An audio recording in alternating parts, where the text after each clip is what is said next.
İlk defa gözlerini görende, vuruldum sana sesini eşidende.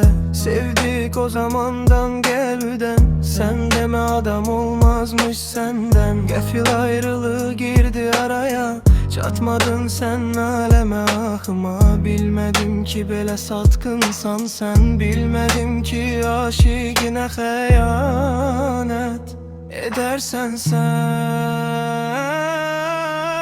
Yenilemelim fərqimiz nədir? Ayrılığımızın səbəbi nədir? Mənim Məcnunla fərqim nədir? Sənin bu oğlanla dərdin nədir? Yenilemelim fərqimiz nədir? Ayrılığımızın səbəbi nədir? Mənim Məcnunla fərqim nədir? Sənin bu oğlanla dərdin nədir? Sən idin qədi bilməyən yoluna boylandım, etməsəydin sənə qaydardım.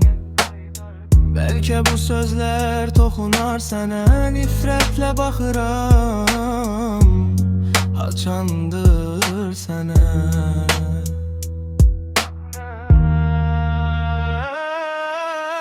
Yeniləmənim fərqimiz nədir? Ayrılığımızın səbəbi nədir? Mənim Məcnunla fərqim